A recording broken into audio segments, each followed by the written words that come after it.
this thing. Are we ready? didn't have enough people. We'll call the meeting to order and apologize for being late. And I guess we start with the Pledge of Allegiance. I pledge allegiance to the flag of the United States of America and to the republic for which it stands, one nation, under God, indivisible, with liberty and justice for all. Excellent. And since we didn't have a chance to talk before we started, is there any changes to the agenda that anybody needs? No, sir. And hearing none, we will approve the agenda unless there's any objections. No, I make a motion to None, we approve them. will approve the agenda. Approval of the minutes that were sent out by Mr. Boyd. Any questions or changes that anybody saw? No? And hearing none, we will approve the minutes. And park and master plan updates. You want to get started? You want me to start? So, welcome everyone. To make you aware, our council approved AECom to do a Parks Master Plan for the Parks and Rec Department. This process will take anywhere from 8 to 12 months. It's very extensive. They look at everything from staff to land to facilities to resources that we have. They give us a comprehensive plan of where we're at, where we can be in the They give us a comprehensive plan of where we're at now and where we'll hopefully be in the future. I like to think that we're pretty good now, but we can always be better. So they'll give us a year out, 5 years out, 10 years out of what we can do with the department. AECom has been around for a very long time. They're a very large company, and we look forward to the process, and we're having a kickoff meeting in the next few weeks. And the whole department's excited about it. You guys will have a vital part in this process. AECom, after they gather some data, they're going to get existing conditions analysis and needs and priority assessment.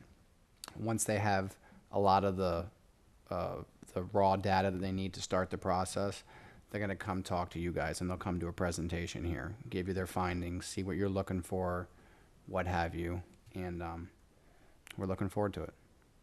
Jim, do you have anything?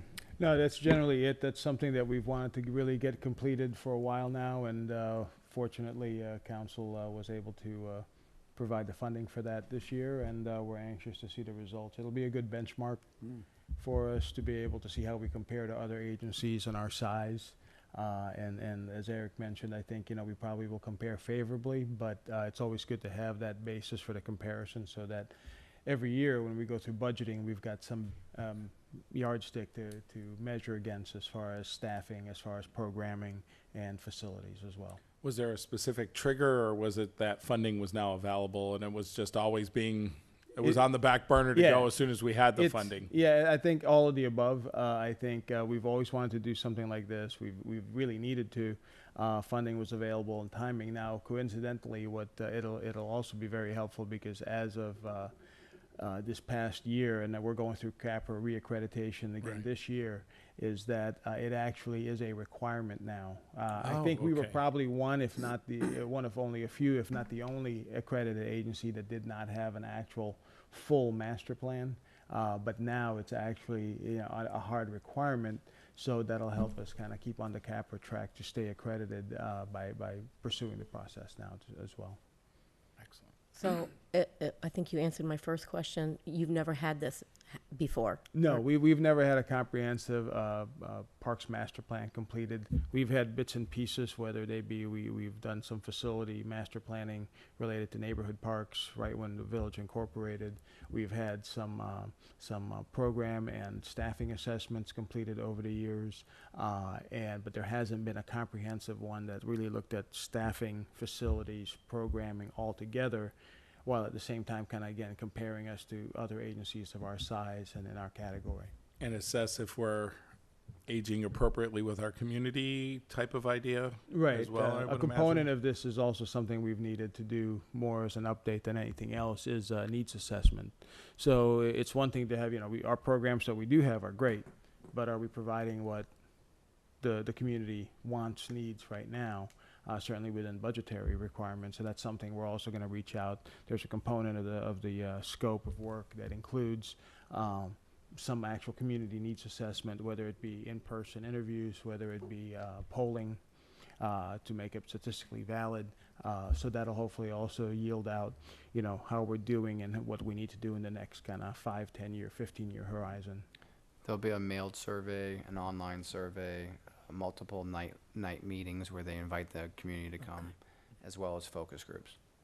If we can get the dates and times as early as possible, Right. that would be a huge advantage. Yeah, I think one thing will be between not only the PRAB Council and other interested parties is actually, particularly for the community-wide focus groups or community-wide meetings, is getting the date publicized as much as possible, because we certainly want, as much engagement as we can get throughout the entire community. And some Not of you just small interest Right. groups. And I think we'll still have the focus groups, depending on what sports and what groups you all belong to and represent. You may have opportunity to participate as part of that as well. But the goal is to have the entire community participate in the process. Will this study incorporate the so-called town center waterfront possibility also? I mean, that's, I think it'll look at that. It's not directly, we've had this discussion with council. The processes are going to be running concurrently. And I think while one is not required for the other, I think there'll be some component of it that by virtue of either items being considered at the town center will feed into, as people talk and different groups discuss what's going to go in, what facilities we have or need, that'll certainly play into it. Similarly, there might be some components, depending on the timing, that when we hear from the community through our focus groups or through polling or anything else, that might drive some future program elements at the town center. Depending on timing and availability, certainly of space and land and that type of thing. But not as an exclusive But park and rec Correct. facility. Correct. Perfect. And like I said, we're having the kickoff meeting on March 18th, and staff is currently collecting data so that AECon doesn't have to recreate the wheel, so they can hit the ground running right after that kickoff meeting. are we allowed as members of this board to reach out to family and friends in Wellington and ask for their input prior to these meetings? Sure. I think you can get input just like you guys represent the community. That's why we have the varied membership on the boards to represent special interest groups, user groups, and sports groups, and just the public at large. So that's not an issue. I don't think there'll be any problem with that whatsoever. And certainly what you guys can do to encourage friends, relatives, neighbors to attend meetings and that kind of thing, any kind of publicity is a good thing. Perfect. Any questions or? Long overdue. I think it's great. It's a win-win. All right. Anything else on that? Because if not, staff updates. Staff updates. We're going to have a leg of the State Cup soccer tournament April 13th and 14th. We don't know what portion we're going to have yet, but that'll be on April 13th and 14th. Our March Toberfest, another new event that we're having, is this weekend, Thursday, Friday, and Saturday. It's a German-themed pop-up beer garden event. Thursday and Friday is from 5 to 10. Saturdays from 12 to 10. This is a non-ticketed event where we had the Brew Festival on February 16th, which you guys all knew about. That was a ticketed event. This is not. This is an open family environment event where if you want to participate in food or drinks, you can buy that a la carte at the event. It's going to be in the same location right out here in between the community center and City Hall. Should be a very nice event, another new event. Okay. The League of Yes returns Saturday, March 9th at Village Park at 9 a.m. I already mentioned that the craft beer event was very successful. We had over 1,000 people. We sold out right before the event started. Multiple breweries came.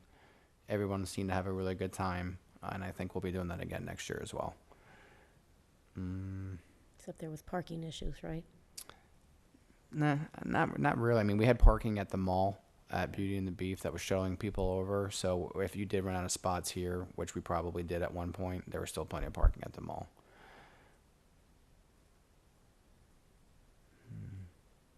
we seem not to get a lot of involvement with the shuttle systems.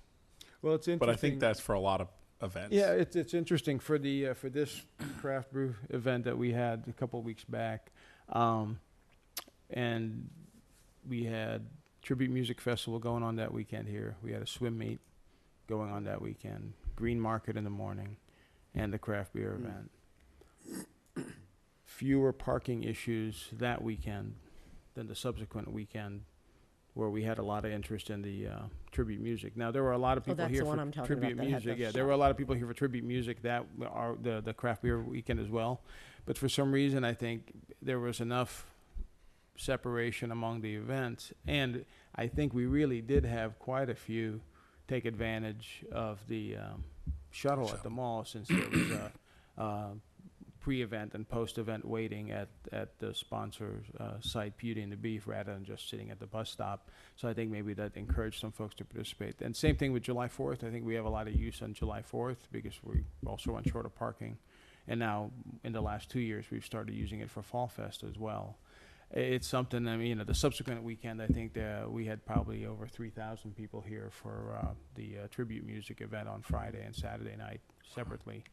Both Good nights were turnout. pretty full, and ran into those issues at the Publix shopping center. But that's been something that's been happening for the last 3 years. It's not just, it just didn't happen this year. Right. So It's not you a know, secret. You're not supposed to park Right, there anymore. right, and there are a lot of signs. I think we're gonna have to look at, I know Eric had talked to his staff, as events become more popular, is expanding the shuttle opportunity to more events, depending on how popular those events get. So Very good. Excellent. Anything else on staff updates? The other thing I think worth mentioning is that the Bacon and Bourbon event is coming back for the second year, March 22nd and 23rd. 22nd is from 4 to 10. 23rd is from 11 to 10. Is that an open event or a ticketed event? Open. Excellent. That was fun last year. All right. That's it. Old business. Old business. We have an update on surtax, a couple different things. One is, I think Eric passed out a memorandum for our financial management and budget department that you guys have at your seats. That's just an update. In the past, if you recall, we had taken several projects to you all already for approval as part of the surtax item, and the projects we were considering. This is just an update on the spending. In essence, what really has occurred has been the smaller projects that you all saw previously. Some of the aesthetic improvements at Village Park, the wraps on the pavilion, columns and that type of thing. We also put in new counters at the concession stands, and we're in the process of replacing all the doors and all the older concession stands, and also restroom partitions. Those are, some of the spending that's occurred. We've purchased a dugout material, but we haven't installed them yet. We'll be doing that this summer for the 4 softball, baseball fields at Village Park. So those are ongoing. The big project that you all had looked at as part of this effort was the Greenbrier Park project. And so since that time, what we had completed, I think the last time we came to you all, we had come close to wrapping up the preliminary, we'll say, conceptual design, conceptual planning for that Greenbrier site. But again, in our continuing effort to kind of look at opportunities that present themselves to us, and then how best to use the resources we have, one idea we came up with at the staff level and pursued and then presented to council was, instead of utilizing the Greenbrier site for that Greenbrier Park, which was for multipurpose fields and support facilities like basically concession building, restroom, press box type building, together with a maintenance building for the maintenance that was going to occur at the site, was to preserve that site as it is today, just basically open space. And also it does double as our debris site for post hurricane recovery, where we set up our debris operations locally. Is to keep that in that state for now and look at the feasibility of locating the same amount, assuming it works for our programming, athletic facilities at Wellington High School. So the first step of that process was to actually, one, talk to the school district to kind of gain some agreement on the concept to begin with. So that was the first step, and we were successful in talking with both the district staff and the local high school staff, and they were okay with that initial request. So we met, and they crafted some draft language to start that we're evaluating right now for an interlocal agreement. Subsequent to that, then we looked at the site and working with the high school staff, principals, assistant principals, and the other athletic staff, athletic director, and other coaching representatives, tried to look at the existing facilities on site and how we could work in new facilities within their areas and come up with a program that would work both for the high school, but it would also have to work for the Village of Wellington, so that it would be a win-win. So what the plan that you see in front of you, hopefully those screens are working, and what's up on the larger screens for anybody that's watching in the audience is basically the high school site for those that are familiar with it or maybe not as familiar as they used to be. Rather than going east-west, I'll make it easy. I'll go right, left, north. You know what? It's got a north arrow there, so you guys can follow along. So I'll say north, south, east, or west. All right. The entrance to the high school is on the east side of the property, near what you see across the street. Is really part of the old Greenview Cove Golf Course. That's the entrance. That's a signalized intersection that has the demand signal there during school hours.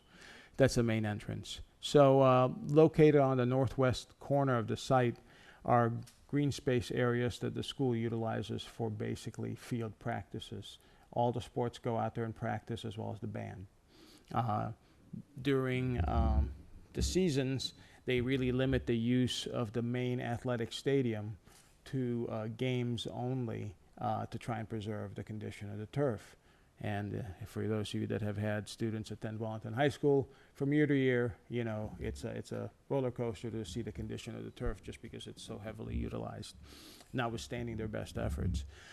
So what we looked at was trying to look at the facilities that were out there and see how we could work in new facilities in that place. And again, like I said, meet their requirements that they still have, you know, Monday through Friday, regular daytime use and some nighttime use, and our requirements as well. So what we came up with was a plan to try and accommodate 4 multi-purpose fields, what we were going to present at Greenbrier, in the northwest corner of the site. And due to the extensive use of the facility, we would need to propose those as synthetic as opposed to natural turf, just because no matter the extent of our maintenance, based on the use, it would just be a lot of wear and tear and probably would not maintain well as natural turf in the area. And so we would propose that, and also to be able to maximize the school not using those fields when we need them, which is basically at nights and weekends, is we would propose to redo the stadium field in synthetic turf as well. And basically that would allow them to practice on that stadium field during the course of the week and stay off of those other multi-purpose fields when we're on them. So the short story is basically that with the 4 multi-purpose fields, as far in addition to redoing the stadium field, we would be able to accommodate the school's needs, which basically are Monday through Friday from 7 to 5, 7 to 6, and basically from 6 o'clock on Monday through Friday, we would have access to those fields, and the stadium field would be the schools to use Monday through Friday into the evening, and we would have access for that stadium field on the weekends. So we meet or exceed what we were going to be able to provide at Greenbrier as far as field count, and basically it gets really the residents of Wellington, the community itself, bigger bang for the buck in our opinion, because just like any other park, basically Monday through Friday during the day till 5 o'clock in the afternoon, those fields generally sit relatively empty. Very limited open use, very limited adult use during the day on the fields. So in this case, we would be building fields that would be utilized essentially almost 7 days a week, all day.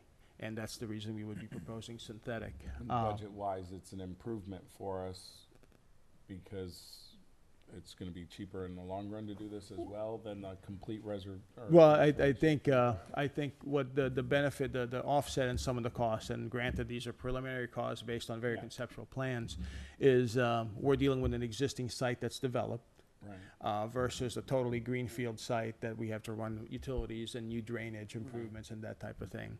So our basis for that, you getting cost estimates from both the engineer and the construction manager, is that they ran all those numbers, and that's why we're able to. And these days, unless you're doing a lesser quality, lesser specification natural grass field, the price difference between natural grass and synthetic is also narrowing a bit based on if you're really building a higher quality natural grass field versus synthetic, the prices come down. So that gap is less. And in addition, I think the fact that we're going to be offsetting some of that new construction because it's a developed site, utilities are there, drainage is not as extensive because it's already developed, that'll help. So what happens in kind of the general layout, we're really not doing anything to the baseball and softball fields. The work that we're doing is limited to those 4 fields in the northwest corner, the stadium field, as well as we would be building the support facilities that would come with our I was gonna say, facilities. we're gonna make new Press support box. so that we're not dependent on the school Correct. being open for restrooms and stuff. Correct, yeah. So we would provide a restroom facility and concession space as well as maintenance space. And one thing that we, again, considered in the numbers is the outdoor basketball court use, we're actually relocating. So we're preserving an area of green space there that the school needed in the event that they would need to do some kind of actual building Which- expansion, what have you. Which is, again, for those of you familiar with the site, is right in the general vicinity of where the cafeteria Mhm. exits out into those back areas, and the 200 building. And so that still is also available for some use. That'll just be regular grass. But we are relocating the tennis courts to the southwest corner. And the basketball courts, we're putting up by the entrance. And what we're doing is a separate driveway coming in, which actually, that still has to get a lot of review through the school district as far as their risk management and transportation folks. But we're trying to look at ideas to try and also help the school if we're building access to get to those fields in the back, that during the day it might be able to double for either a separate parent drop-off. That'll facilitate the drop-off better than their existing configuration does now. So they've thrown a bunch of ideas at us, and we're looking at proposing all those to the really the ultimately risk management and transportation of the school district have a lot to say about the commingling of buses, parent cars, student parking and that kind of thing. So that's still a lot of discussion that has to happen, but we're looking at trying to, again, maximize the resources. If we're building an entrance road and a driveway, well, maybe we can build it such that it benefits them during the day as well, that they'll be able to use it when we're not using it. So, and the school's all about that because they're looking to try and improve that flow. It's changed a lot over the last 4 or 5 years, and it's going to continue to evolve. And, if we can do anything to make it better, I think that would be to everybody's relief that has to travel Greenview Shores Boulevard between 7 and 8 o'clock on Monday through Friday, because it's pretty jammed up right there. Have any other county schools partnered with any Parks and Rec They of have. other towns, and has Well, it's interesting. We actually have a couple of great examples. Emerald Cove Middle School and Equestrian Trails Elementary School are all co-located with Olympia Park. And all the athletic facilities at those schools that are outdoors are all village-owned and operated. The multipurpose field that you see along State Road 7, the 7 baseball, softball fields, the track, and that type of thing. We actually don't own, but we maintain the outdoor basketball and outdoor tennis courts at the middle school, and we utilize their gym. So there's already there's an interlocal there for that. That works out great. We have a great relationship with Emerald Cove Middle School, and that's worked out well. Little lesser known, older project, Tiger Shark Cove. Actually, the entire quad of softball fields, the multipurpose field that we built there, the parking that goes with that, as well as the press boxing, restroom building, are all on school board property. And we operate, maintain, and basically handle that entire property as a long-term interlocal agreement that functions as a lease. So those two are kind of local Wellington examples. On a non-Wellington example, if you're familiar with Park Vista High School, Park Vista High School is co-located with the county's West Boynton District Park B, which is West Boynton District Park, which has multipurpose fields and also baseball, softball fields. And I think there's a overlap where I think the high school utilizes the county's baseball field for their men's baseball program, and probably some of the softball fields for their ladies' softball program. And I think there's overlap into the parking areas for band use and that type of thing. Similarly, I think the county, there's some overlap with the shared rec center use for both the gyms and that type of thing. But that's the closest example there.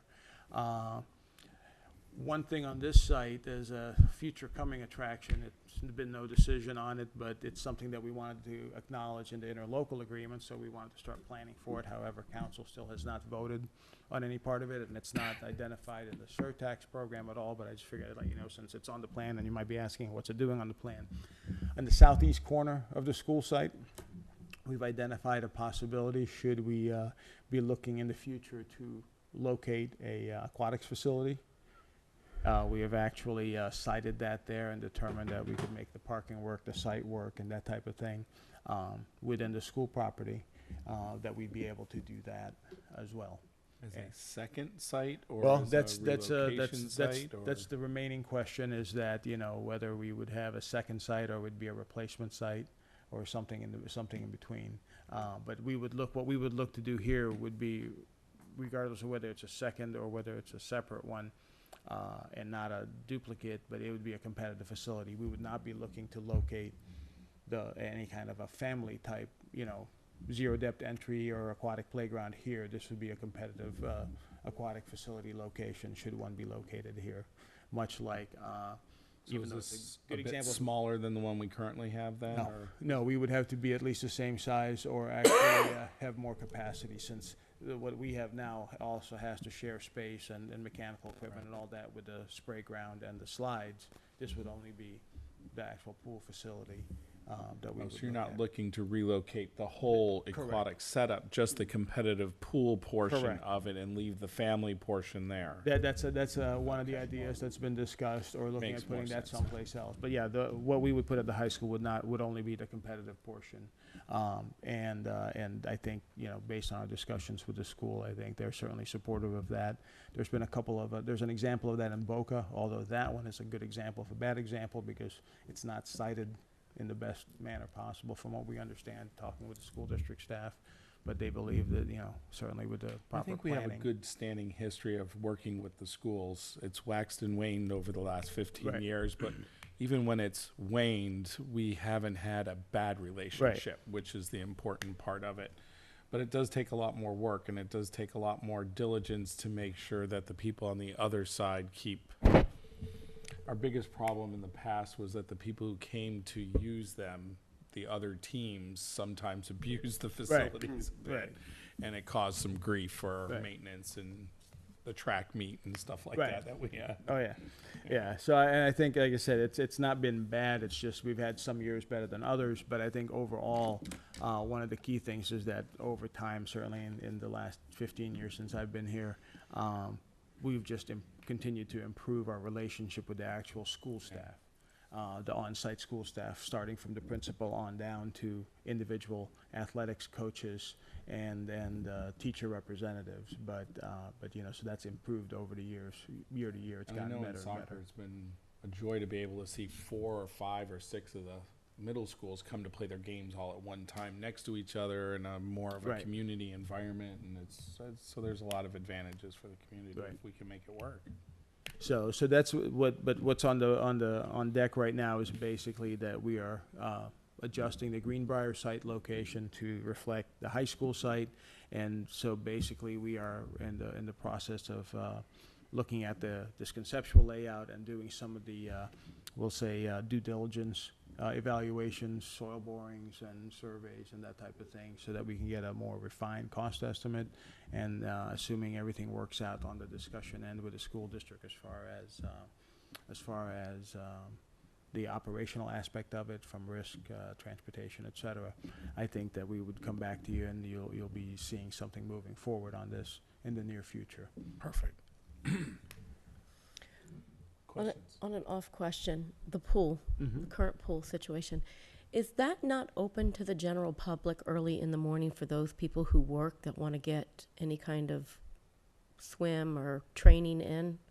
Is that We used ever a to- possibility for them? I'll let Mr. Juckett hit that, and I'll be glad to provide some editorial comments afterward. Okay, We for this part of the season, we open at 10 a.m. there. right. And we used to have a master swim team where we would open at 5 a.m. And it used to be a thriving program. It diminished. We passed it over to the swim team to manage it. It thrived again, and then it diminished once again. We waited quite some time before we pulled the trigger to stop that, but we were down to minimal people. It wasn't worth the time and effort and staff to open it. But if there ever was a need to do that again, we would absolutely bring that back. Okay, Everything that Eric said is accurate. makes sense. You got a thumbs up on the editorial. It's like you were ready to answer that question. I just happen to know how to answer that one. So. One that went down his road. Yes. Any other questions on the surtax or I think it's great. any other information that we need to know on What the we surtax would what we information? would hope from you guys, if you guys, since it's coming from the penny surtax, if you guys deem this as worthy of surtax money for parks and recreation, You need an action. blessing. Yeah, I think if we can take just either a vote on the update or some that we're moving forward, and we'll continue to bring you the updates. I think that kind of keeps everybody on track. I just have one question. Mm-hmm. Why such a turn? What dictated that? Yeah, it was nothing and anything more than just staff coming up with a thought Okay, and being granted the ability to explore it. And it was more just, you know what? Geez, I'd hate to really be halfway under construction with the park and somebody asked a question, hey, do we have any other facilities available? okay. And really that was it. And I wish we would have thought about it sooner. Because the only other thing is that the biggest benefit for us is that it preserves Greenbrier Yeah. for any future needs, whether they be fields Mhm. or just passive open green space or what have you. In the meantime, it has no maintenance. Right. Minimal Right, maintenance. correct. And it allows us the ability to still use it for Yeah. debris recovery and hurricane recovery and that type of thing, because, they're not making land anymore. Well, there's a certain beauty of getting the community back involved with the schools too. Because our community is now split between high schools a little Right. bit instead of a Wellington high school, so to speak. And getting the community back involved, I think, is a good thing if we can Right. get the cities and the counties back together a little bit more instead of us and them. Right, and I think, just so it's clear, while we're focusing on Wellington High School, should the opportunity had presented itself at Palm Beach Central, we would have pursued it there as well. However, they're fairly landlocked and really, pretty much tight in terms of any available property at the high school, so there's really not a whole lot of opportunity for us to work there. We continue to work with them on other programs, and we have a great relationship with the school there as well. So it's not that we're picking one Right, school over right. the other. There just happened to be property here that made it available. Made sense. I think if you look at this really is a win-win. I think you said it best. It's a win-win for everyone. Excellent. All right. I don't see anything else on the agenda, so we can go to, well, is there any board comments? I don't see anything listed underneath it, but. But it sounds like you guys are Yeah, giving we your need to blessing. make a formal vote, right? We're gonna make, Yeah. no, I meant any other comments from the board on that, so we can get a motion. Sorry. I make a motion that we vote on it. And Second. we'll need a motion to Yeah. approve the plan. I make a motion to approve the plan. Further information on the project. Correct. Second. Second. And any objections? None. It passes. Done. Thank you. All right. Thank you. Closing comments. I'd always like to say something. I know. It's amazing how crowded and how we handle all the influx of the equestrians, visitors from up north that are not equestrians. I think it's phenomenal, and I just think that the village is handling everything quite well. I second that. I have to say an embarrassment an embarrassing statement. I actually walked the preserve for the first time of living here 17 years. Isn't that frightening? So it's a beautiful facility out there. I don't think anybody who goes there comes out with a bad thing to say. They No, all it's- come out and it's always terrible like, to say that I have holy never cow, I been can't there." believe it's been that close. So if anybody Yeah. has not been there, go. Yes, for It's well sure. worth the time you spend there. Yes.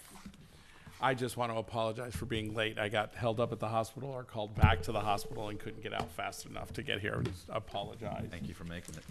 Hopefully, we will not have that happen at our next meeting. And with this, we'll take a motion to adjourn. Motion made. All right. Second. Second. Thank you.